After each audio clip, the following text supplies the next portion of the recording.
Chapter 12.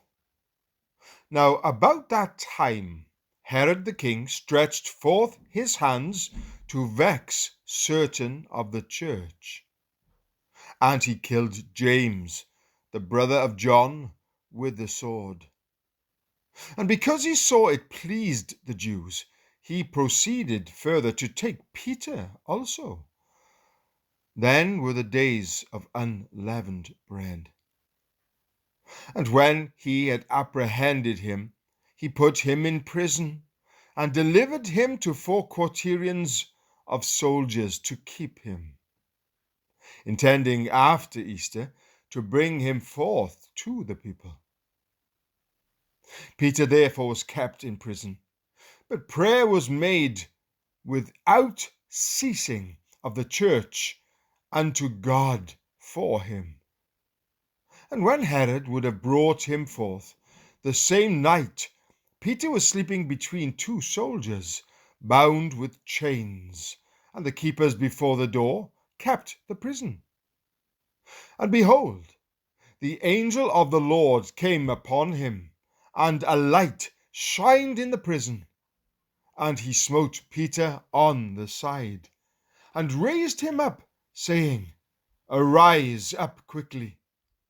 And his chains fell off from his hands. And the angel said unto him, Gird thyself, and bind on thy sandals.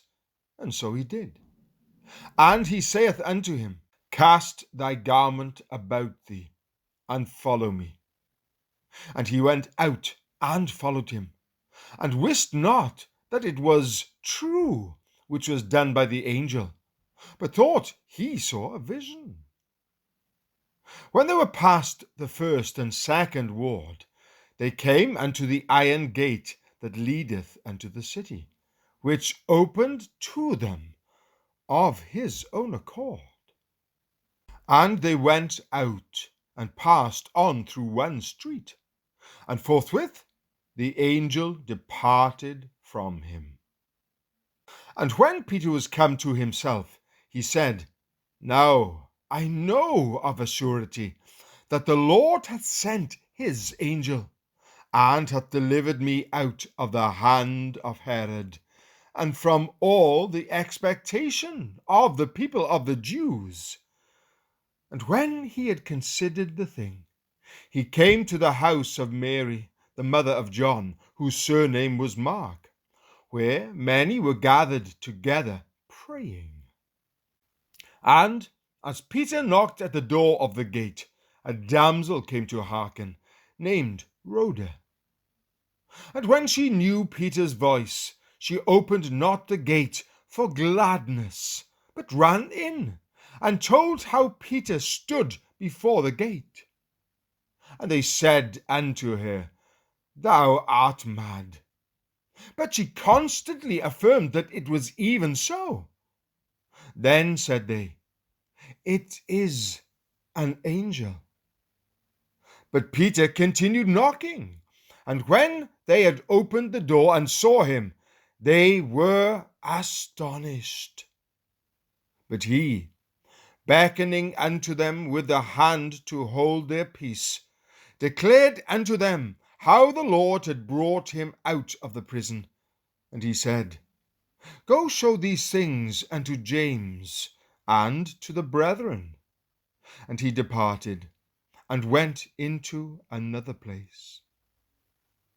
Now, as soon as it was day, there was no small stir among the soldiers, what was become of Peter.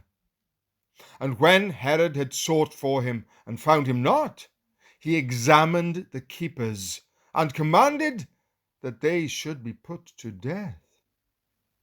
And he went down from Judea to Caesarea, and there abode. And Herod was highly displeased with them of Tyre and Sidon, but they came with one accord to him, and, having made Blastus the king's chamberlain their friend, desired peace, because their country was nourished by the king's country. And upon a set day, Herod arrayed in royal apparel, sat upon his throne, and made an oration unto them. And the people gave a shout, saying, It is the voice of a God, and not of a man.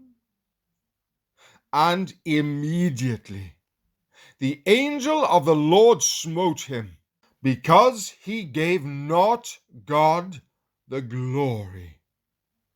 And he was eaten of worms, and gave up the ghost. But the word of God grew and multiplied. And Barnabas and Saul returned from Jerusalem, where they had fulfilled their ministry, and took with them John, whose surname was Mark.